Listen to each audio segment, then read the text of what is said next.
So if you're a parent, a guardian, a teacher, or anybody who spends any length of time working with toddlers, today is definitely the episode for you. I brought on a special guest, and we're going to be talking about all the ways we can incorporate better routines for our kiddos and some of the benefits that may come our way as well. Take a look.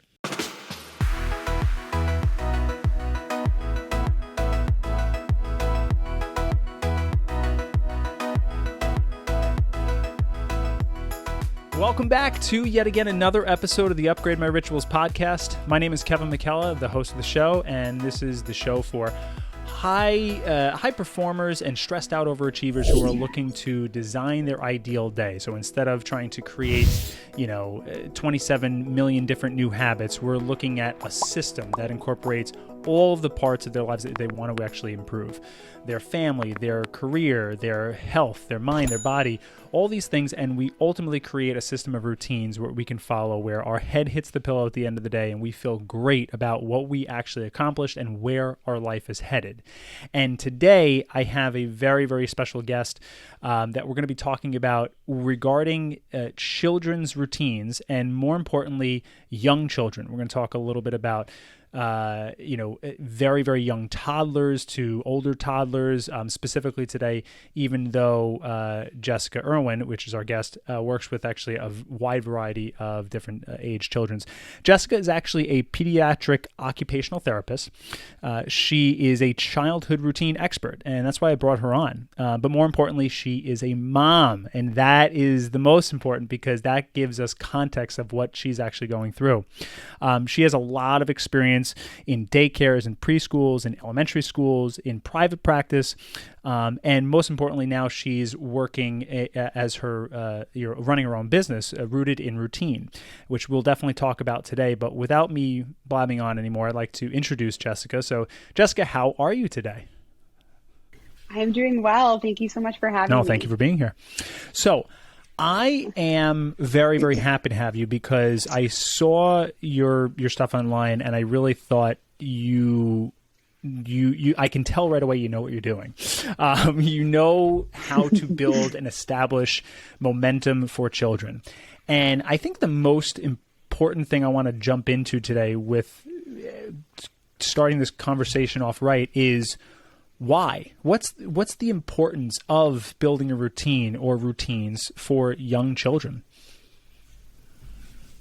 Yeah, so this is definitely the million-dollar question, but something I, over my career as a pediatric occupational therapist, have become super passionate about. Like, I worked with children of all different ages, all different backgrounds. I've actually was living in New York City at the time, so lots of urban and low-income families as well. And no matter who I was working with, what I realized was that the family and the child could all benefit from having a structured routine at home because it provides such feelings of safety and predictability, and really helps the child and the whole family have lower stress.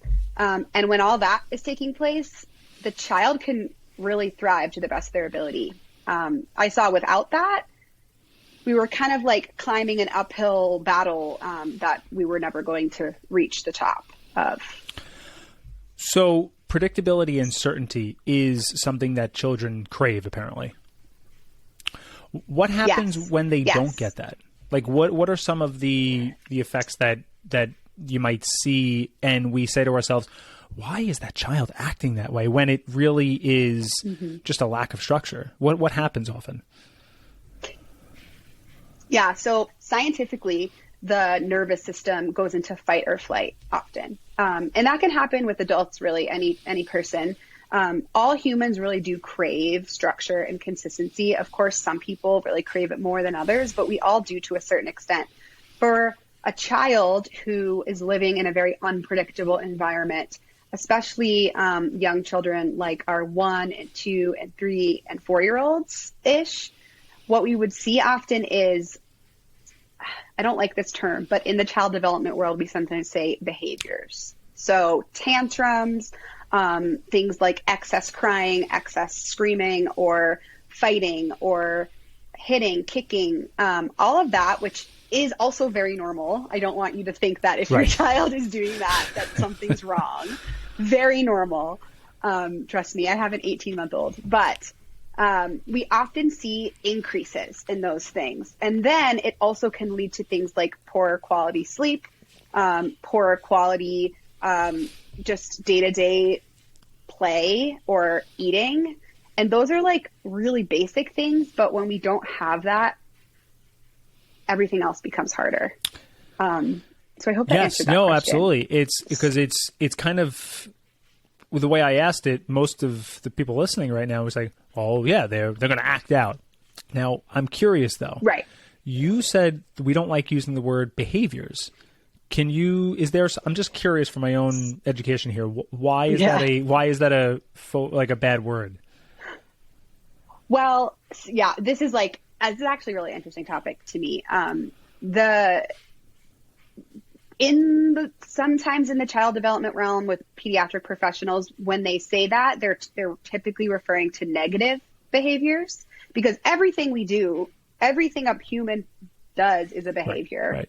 So how we behave, how we act can be good, it can be bad, it can be positive, negative. However, we also like to stay away from labeling a child bad or good. That has shown to be problematic for a lot of reasons. And so just ultimately, that's the best word I can use to describe it, like just saying how your child's behaving. But there are like little nuances there. No, and I think that's also important that we talk about in a way, using terms in a way that everybody else can understand. You know, when I say cognitive development, other women be like, oh, like learning, becoming smarter. I totally understand it, but I was just curious myself. That's fantastic. Okay. So let's dig into, let's use my daughter as an example. So I have tomorrow she'll be 13 months. And as we spoke off camera here, our first routine that we tackled was sleep. Woo!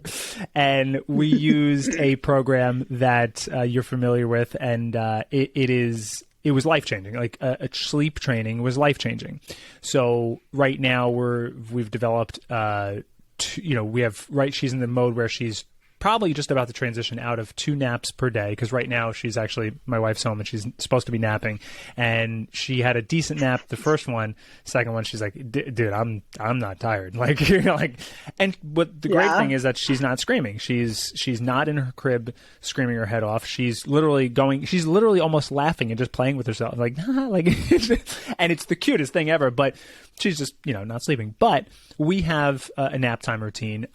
Let's just dig into naps, how and sleep. I know there's differences there, but what would you suggest for somebody who's trying to sleep train their 1-year-old? What would you do for a bedtime routine? Yeah. Okay. So when we talk about routines for children or babies and children's sleep, there's kind of 2 things to think about. There's one, the overall day, right? Like how many naps are we offering? What time are we offering them at? And when are we hoping they sleep at night? That's like the 24-hour kind of clock. Then there's also the actual mini routines you do before and after potentially each sleep period. They're both are very important, and I would argue very necessary for vast majority of families and babies, because babies really do crave that consistency, winding down to know that sleep is coming. So if you stay really consistent with the routine you do prior to each nap and then prior to bedtime, it's not a magic fix, but it can really help promote better quality and just better consistent sleep. So for a bedtime routine, for a 1-year-old, it will depend if they are breastfeeding or bottle feeding or neither, because that's also kind of the age where a lot of times things change. Mm-hmm. There's a lot of changes in the routine around 1. So, but let's say the baby is still taking a bottle. I would recommend doing a bottle first so that we are not feeding to sleep at 1. That is very normal for newborns, but at 1, we want to break that if we can. Breastfeeding can be different, just to be clear. So we would give a bottle, then maybe we give a bath. You don't have to do a bath every night, but some parents like it.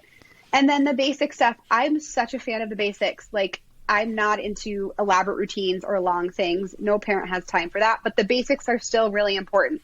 So the basics of a bedtime routine might be a diaper change, PJs, a sleep sack, or anything else they're wearing.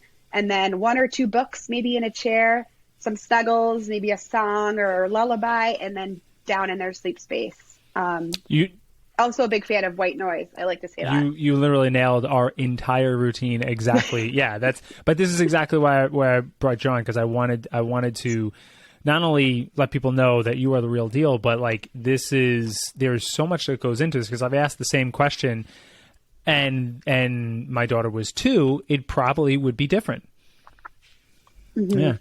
So I appreciate that. Now, with that being said, let's talk about some of the age-appropriate differences. Actually, let's stay on this topic, because this is a good kind of case study, if you will. So now, okay, so we have this great sleep routine, and perfect example, right? We sleep trained my daughter probably about a month ago, and everything was within 6 days. It was like, oh my gosh, and then like 9 days later, it was, oh my god, she is completely trained in every.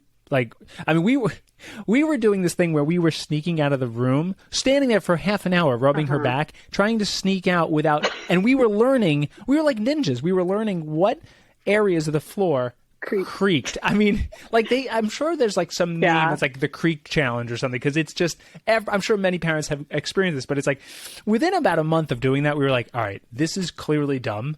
We need help. And that's why we did. But either way, so we experienced that, and now I'm sure down the road there's going to be bumps along the way. What happens, say, using? Okay, excuse me. You said you have an 18-month-old? Okay, yes. So has from 12 to 18 months, has their bedtime routine changed at all, or a little bit? I would say the main thing is that usually by 18 months we no longer want a bottle as part of the bedtime routine. So we no longer have that. If your child is still breastfeeding or like nursing, they can still do that. If your child is taking milk instead from a cup, some babies or some toddlers like warm milk at night. My son is a little weird. He doesn't drink any milk. So we just have none of that anymore, which actually makes it easier. Not too many changes, I would say, aside from no more bottle, no milk. We recently added a blanket. This is very detailed. No, this is it. Yeah. So we put his blanket on him after we lay him down. That's and awesome. I rub his back for a couple seconds. Yeah, right. And we've actually added a water bottle in the crib, but that's, again, very detailed. I will say around 2, so closer to age 2, and I'm expecting this soon, is where we start to see more resistance against the routine. And that's very common in 2-year-olds in general. So do you want me to go into like what that might look like? Continue. Please. I love it. So routines often work for a while. And then what parents will tell me, especially in these young years, because they're changing. So like the babies and toddlers grow so quickly, it stops working, right? Or something doesn't seem to work anymore. And a big piece of that we see often around 2 and into the 3s typically is your child resisting, and they're pushing back against a boundary that you previously set. And that was kind of like the status quo, because they're learning and they're talking more. So they're able to say more, ask for more, or demand more. And actually that is so normal and a good thing that actually means your child's brain is developing on track and appropriately. But it can be super hard as a parent to be like, wait, what happened? This was working great. And all of a sudden my child's screaming for milk, or they're saying they're hungry, or they're screaming they want mommy, and daddy's doing the bedtime tonight. So what I will recommend around 2 or 3 when you do see this happen, because again, you likely will, is to use visuals. So I think that's a whole another kind of topic of routines, but we can talk about that because they work really well for kids. That would be like a bedtime routine chart or a list of what's going to happen at bedtime so that they know in advance. Again, predictability, consistency, they can see it. Maybe you use pictures, or even if you're just writing it in your scraggly writing, kids understand like the concept of a list even when they can't read. So that, and then also really holding your boundaries strong, which is not easy. But for example, if you know your child ate dinner, or even if they didn't, if bedtime snack is not part of your routine, then if your child screams out for a snack, you know, I'm not telling you not to feed your child when they're hungry, but if we do it one time, they're likely going to ask for it again or again and again. So just kind of thinking through that. They are testing you because they actually want they want a boundary. It helps them feel safe. So they're going to test you against the routines that you've already had around too. And if you continue to be firm and loving and gentle, but firm, they actually like that. And that battle will typically pass faster. So it was you no, you actually went into exactly what I was going to ask you. Cause then my whole thing was with age appropriate types of concepts and tactics. I think part of that was going to be, okay, well, what happens when they start to learn to speak? You know, what happens when, you know, they get, and their vocabulary becomes even, you know, more efficient, or, you know, what happens when they get to 3 and they can really start to maybe even start to manipulate things a little bit, you know? So I love the concept of visuals, whether it's a chore chart or not chore chart. Yeah, she's a 2-year-old. Come on, clean the kitchen. She can. Right. But pictures of what do we have done, what's going to come up. That's fantastic. And again, comes back to the concept of certainty and building in, consistency and momentum with children. So that's awesome. I want to jump. I was going to ask you something else, but I want to jump to something. This is more of a therapy session than anything for me. Great. I have a problem, and my problem is my daughter is so good. She's the best kid. I mean, clearly, because I'm her dad. She's developing so well. She's only 13 months, but she's running. She's running through that, fully. There's no crawling in her. Fully walking, literally, fast walking. Cognitively, she's doing really well. We're just right on track with Mama and Dad Dash. It's kind of they're there, but but the meanings are there. If I say where's my dog Ollie? Where's Ollie? She'll be like, and look over there. Where's Mama? She looks for her. So she knows the meanings. We're getting there with the speech. My question is okay, for a routine revolved around play at a young age like this, where they're not verbal, and it is so hard to engage with her because it takes so much willpower on our own, because I'm sitting here and I'm just playing by myself, and I'm like, just stay here with me and watch me try to, you know what I mean? And what this feels like, as all parents do. Are there any routines that we can establish for not only the child, but maybe for us as parents? Okay, for instance, not gonna lie, I feel myself becoming addicted to TikTok, and it's funny because I'm all about, I teach willpower. I know what's happening, but still, when I'm tired and I don't have the physical energy to instill the willpower, it doesn't matter. I may find myself scrolling through more than I want to. And the only reason I even have it is because I post these videos on TikTok. Either way, I digress. I'm curious if you have any suggestions for routines revolved around play for the child and for the parent or guardian. Yeah, that's a really, really good question. And play as a topic, I love talking about. I get a lot of questions about this on my Instagram. So I first want to say you're not alone of feeling this way. I also will say that 13 months is one of the hardest ages to engage with in that way, because they're so busy. especially if she's already walking and running, that's a little, she's kind of she's probably an early walker. She's an early walker. Yeah. Yeah, definitely. Right. And so can I zoom out a bit and share kind of like my philosophy on play? Because I have a lot of thoughts on this, and I'm reading a fascinating book right now called Hunt, Gather, Parent, I think is what it's called. And yeah, I'm writing it down. Hunt, Gather. You can link it. We'll link it up. Yeah. Yep. It's about a anthropologist slash so I'm totally butchering it. No, we'll put it all in the show notes. Don't worry about it. She went around the world and studied how parents interact with their children, basically, and found that in the U.S. we have a very unique way of interacting with them, and it's honestly not ideal because in the U.S. we do a lot of things wrong, probably. But basically, I think we as parents have a very high expectation for ourselves when it comes to our child's play at home, and a lot of times we think that we have to be playing with them all the time that we're home, and that the only way they're going to learn is through us being with them and teaching them things, right? I don't know. I'm not putting words in your mouth, but I think a lot of parents as an educator think that. Yeah, as a formal educator in my previous life, totally.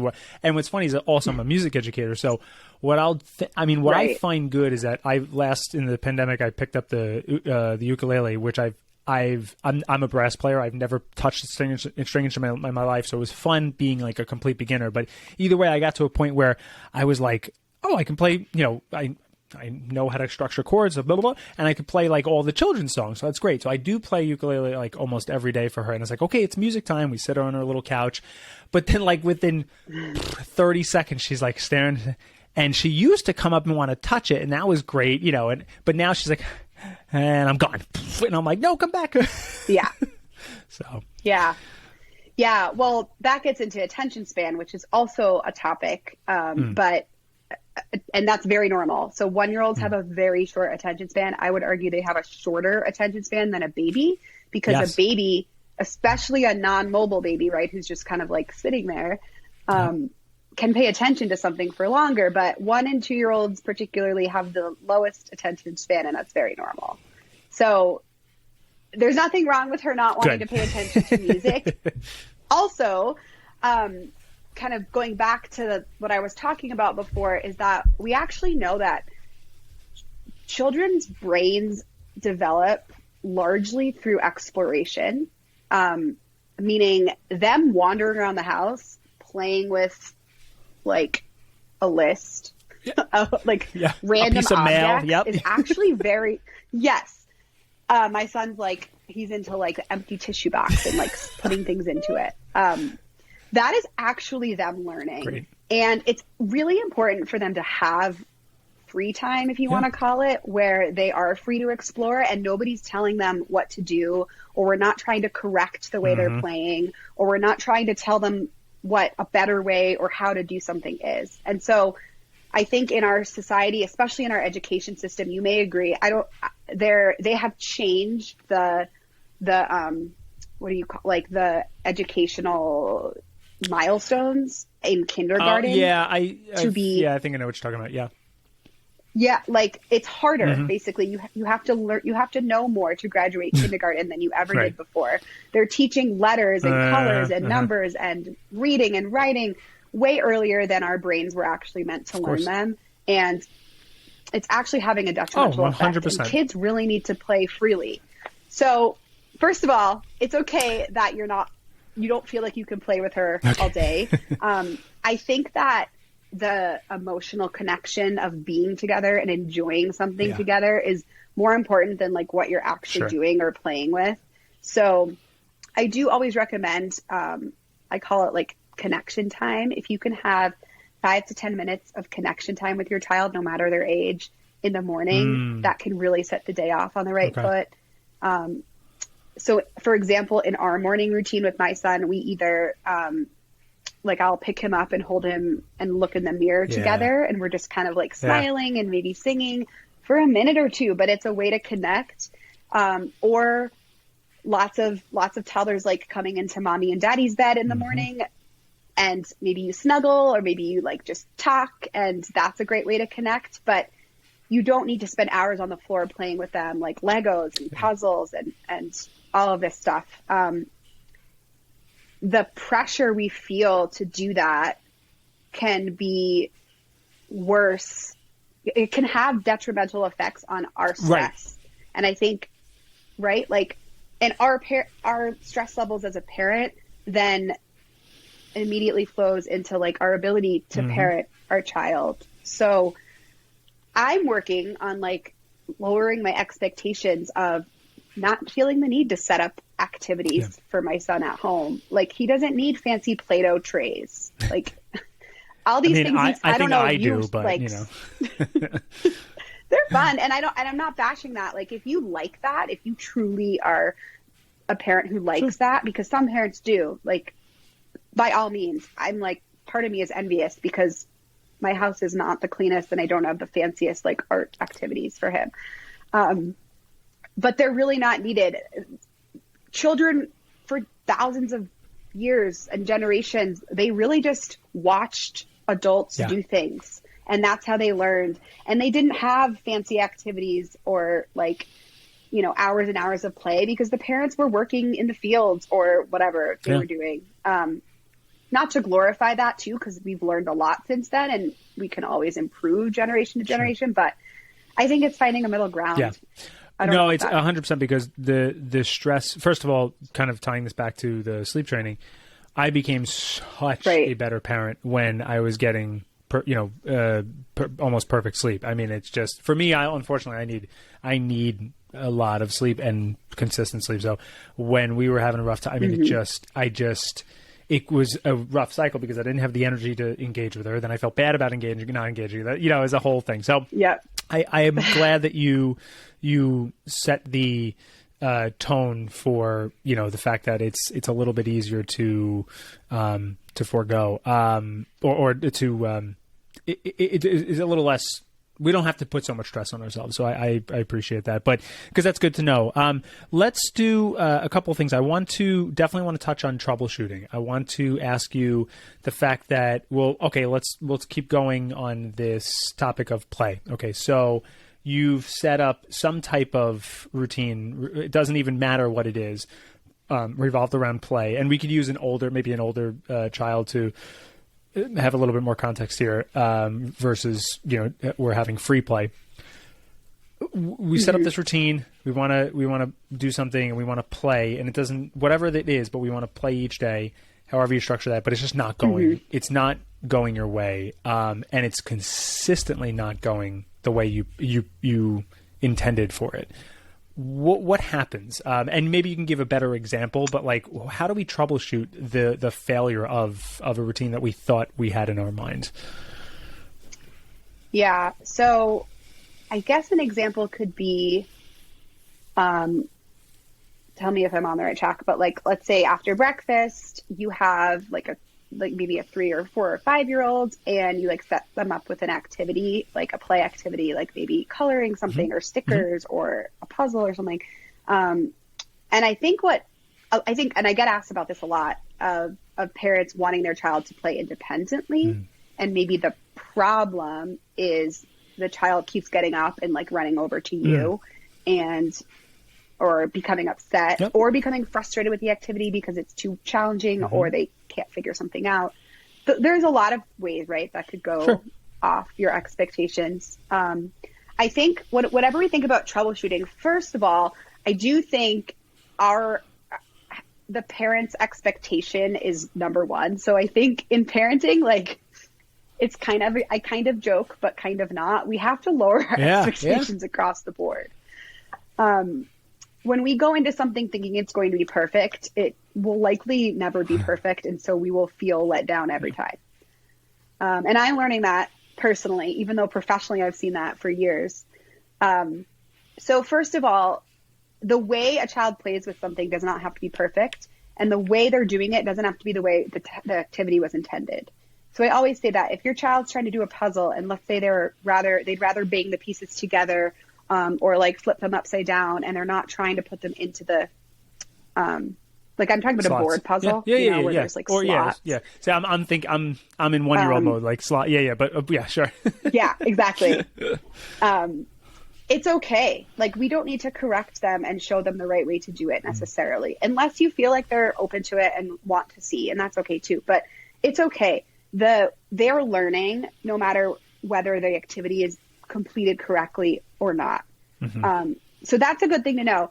But in terms of, I guess, do you mean in terms of troubleshooting, like consistently day to day, like this just seems to be a battle, like every day at this time, or every day? Well, really, I'd like to kind of open get you just kind of let's kind of open that can of worms a little bit. So you can take it however you want. But okay. Yeah, let's pretend we wanted to have some type of let's say we want to have some type of art play for a 3-year-old, right? Whether it's coloring, whether it's I think finger painting and water painting needs a little bit more interaction. But say it's coloring. Every day we're going to color. 3 through 30 we're just going to color, and it just the child just has for instance, just comes right up to you and wants to just be around mommy and daddy. Like, is that like where do we start the thought process of like, all right, does this kid hate art? Am I doing something that's way advanced? Is this not age appropriate? Am I, what am I doing that's setting them up for failure? Yeah. So, I mean, you hit the nail on the head. The first question I would always ask yourself is this age appropriate? So is the general daily routine age appropriate? Is the activity that I'm offering age appropriate? Are my expectations of what it's going to look like appropriate? Is the length of time I'm expecting them to do this for age appropriate, right? And oftentimes, I've already said this, but oftentimes we're a little off. I do think most parents aren't trained in child development, right? And that's okay. Like they didn't study this, so how are they supposed to know? Right. And that's actually half of why I started just as a social media account, but when I became a parent myself, I thought I really struggled. It was hard for me, my entry into motherhood. And I just thought, but I'm also trained in this professionally. So I cannot even imagine somebody who isn't, and all the questions they might have. And so just knowing like generally developmentally what is appropriate in terms of sleep, eating, napping, playing, behavior, just how you act at each age, I think is really powerful as a parent, because then you can know, okay, I knew to expect this at this age, or this is normal, or this is not. So that was a little bit of a tangent, but I think also our expectations in the United States of a child's independence is a little bit too high. It is normal for your young child to want to be close to you. And especially if we're not able to do that, they will crave it more, and it will show up as, parents will tell me, like needy. They'll describe their child like they're so needy, they're so clingy, they won't leave me alone. And my son's also been in a stage like that recently, and it's hard. So I think framing your mindset too of, okay, then let's include them in what I'm doing. If I'm doing the dishes, like the 3-year-old, they can kind of help you. A 1-year-old, maybe not. It's maybe not safe. Well, granted, if I give my daughter a dish, she'll run away with it. So maybe, if out of sight, out of mind, the dish is, I guess, clean because it's not here. So. I know. I think that 1 to 2, the age of 1 to 2 is very challenging in that way. And anyways, I think not that 2s and 3s and 4s are easy. No, but the communication is, again, my wife and I just had this conversation. Like when there's a little bit more communication, it's just all of a sudden there's a little bit of a volley back and forth. If I say something and you respond, it's like, oh, okay, we're going, Mm-hmm. And that's, I think that's definitely part of it. But I'm sorry, continue, not to cut you off. No, it's okay. And I just want to kind of zoom out though, in terms of troubleshooting in general, because parents ask me that a lot. Like, bedtime used to go well, and now it's not. Or every time I change my child's diaper, they're screaming and fighting me. So whenever we think about routines and what we're doing throughout the day, and troubleshooting is, first of all, know that it is okay to change what you're doing if it's not working, because people think, oh, I have this routine and it's working. And then they think, am I allowed to change it? So yes, you are of course allowed to change it. However, what I would do is try to pick a new thing and then give that a chance to work. Because if every day it's a little new or different, because we don't think it's working, that can actually be really difficult, because then your child's not getting any consistency because everything's changing every day. So if something's not working, just think to yourself, how could I change this? Maybe based on what's age appropriate, or, and that's why I love the resources I offer, because a lot of times parents are like, but what do I don't know. So anyways, no, yeah. So pick something new and then give it a chance to try, like a couple days, a couple weeks. Right. Now, you previously mentioned you have you were telling me about, you have actually these age-specific guides, correct? You have like routine guides that kind of might be a really good resource in something like this when we're trying to not only troubleshoot, but I guess think through, all right, I've been doing this, my kiddo's now 6 months, and now there's so much more we can be doing. And it's like, I don't really know. Like, so yeah, you have specific guidelines? Yes. So I created, like, they're kind of like short. Well, they're not too short. I looked at them. They're not too short. They're pretty hefty guides. They are. Yeah. They're like digital downloads. So, you can purchase them and then just automatically have them on your phone or your computer. Some people like to print them, but they're routine guides for each age. So right now I have newborn through 18 months, and they're split up by every 3 months, because things change so fast at the beginning. And my goal is to go all the way up to 5 and 6 years old, and then there'll just be one for each year of age. And they go into detail about what is age appropriate at this age for eating, sleep, naps, diaper changes, play, and behavior, like behavior cognition. So like learning and behavior. And each section is 10-ish pages. So it's it's comprehensive, but it also kind of gives you a glimpse and a snapshot of what a child's day, a baby's day might look like at this age, and the underlying reasons why and what's happening in their brain and their body. So love it. We're gonna link. We'll link those specifically in the show notes as well. That's fantastic. Yeah. Great. So, Jessica, what I would like to do is I'd like to ask you a couple of questions to wrap up today. I want to first ask you. This may be a little bit out of the ordinary, but I'm curious if developing a routine for your child can in turn help develop a routine for yourself. So this may be the obvious one we think of is naps, right? So if we develop a great nap time routine, then we can develop some type of routine for ourselves, whatever that may be. But maybe it's, when the child's eating, I'm going to make a protein shake because I told myself I'm going to start, getting into shape, and that's one of the parts, my diet and something like that. Do you have any suggestions on that, or has anybody talked to you about that before? Not specifically, but I really like this question because I'm personally into that kind of like habit stacking, but also just, I'm a very routine-based person myself. No surprise. Of course, right. right. But yeah, I mean, I think, as I said earlier, I think we all do benefit from structure and predictability in our day. So just like you said, if we know what's going to happen in our child's day, then we know what's going to happen in our day if we're with them. And so then we can add in or take out things that are either not working for us or we want to be working for us. I guess I would say that, like, personally, from some examples of this, that if they're going to change, because that's the big your thing, child's routine is going to change. Yeah, is going to change. But starting around, once they get on one nap, just so you know, once they get on one nap a day, that stays pretty consistent for another 2 years, and then they no longer nap, and that's the whole thing. But don't scare me. There's fewer changes as the baby ages, right? Personally, for me, like, moving my body, exercising is very important to me, and I really struggled finding time. I think time is what we all parents crave, right?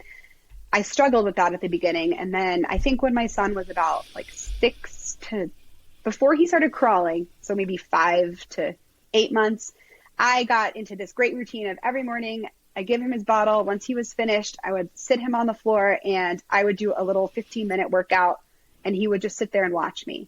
So that's like a little short little blip. Then once he started crawling, I had to put him in a playpen because otherwise he would get all over the house. Now it's harder because he's 18 months and running around, and it's more difficult for me to do a little exercise while he's awake. So I've changed that to do it before he wakes up. But I know he wakes up at the same time pretty much every day. So I can schedule it in that way. So that's just one example. But yeah, I think that's cool. I mean, I'd love to hear it. Well, I'm curious. The reason I ask you that. I haven't really thought about it. The reason I ask you is because I'm curious of the fact that we think I love the two things. Well, the one thing you just said is like working out, and then suggestion I said was making a protein shake. Like, we think that we want to use that time to build a routine in order to progress and get the stuff done that we need to get done for ourselves. And then like a month later, we burn out because there's zero time for us to actually relax. So maybe a nap in the middle of the day, part of that nap might be just 30 minutes of sitting outside with no screens and just not even meditating, but just sitting outside and just breathing. You know what I mean? Just like relaxing and shutting off your mind for a moment, because I think, again, the way I teach productivity is I teach holistic productivity. So I want your ideal day to revolve around all the things you want to get done, but all the ways you want to feel. So feeling great and feeling energized does take some bit of relaxation and some bit of mental switching off. So yeah, no, I was just curious. I really loved our conversation today, Jessica. I want to ask you one last question. If there was one thing that you can magically have every parent understand and or be able to implement regarding routines, or just, like I said, just be able to acknowledge and understand for the benefit of the child, what do you think that would be, if you have one, or maybe two? Ooh. Because there's so many important parts. Yeah, I think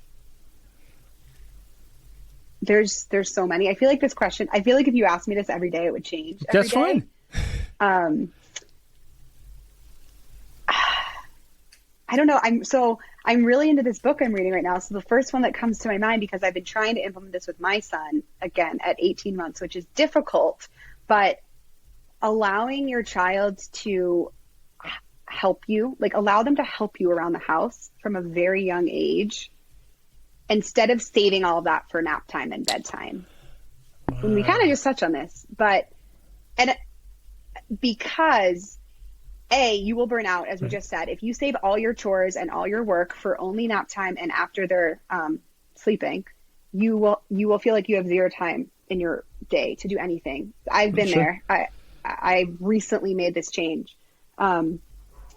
And allowing them to be around you while you're doing your day-to-day cooking, cleaning, laundry, and eventually help you meaning like put one shirt into the dryer, can be life-changing, because then you get your chores done, they're awake, and they're learning. So it's kind of like, we'll see. That's what I would encourage parents to do that now. And you can really start around like 1 to 2 years old when they're able to follow simple directions. That is huge.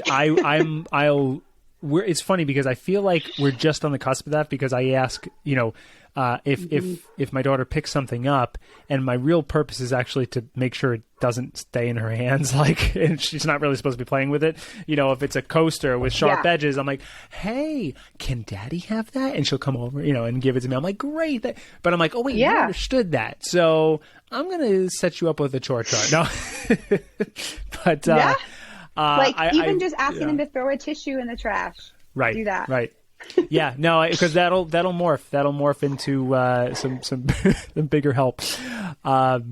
Jessica, thank you so much for your time today. I learned a lot. I think everybody listening has definitely learned a lot, and I think this is really a crucial thing to think about, not only routines for ourselves, but of course routines for our kids, and understanding the philosophy behind why a ritual and a routine is just so important, because it's it encompasses all the things we want to do. It stops all the things that we don't want to have happen necessarily. And there's, it builds consistency and structure around both of our lives, which is great. So thank you so much for coming on. If people want to learn more about what you do and find a little bit more information about you, where would you tell them to go? Yeah, I'm most active on Instagram. So my account is @rootedinroutine. And then all of my products and offers are on my website, which is rootedinroutine.com. And I will be linking your routine guides and all of your information in the show notes today. So, Jessica, thank you so much once again. And really, thank you for your time. Thank you. This was so much fun. I feel like we could have spoken forever about this topic. Absolutely. Thank you once again, Jessica, for coming on the show. I really appreciate it. I know I learned a ton, and I definitely know that you guys have picked up some great tips and some great strategies from Jess. So thank you so much. If you are looking to find out a little bit more of Rooted in Routine, you can take a look at all the links in the show notes, as well as her routine guides that I'll post as well. And if you enjoy this video, please leave a like and consider subscribing. And of course, hit the bell notification so you can be notified of the next episode. And thank you so much. I will see you next time on the Upgrade My Rituals podcast.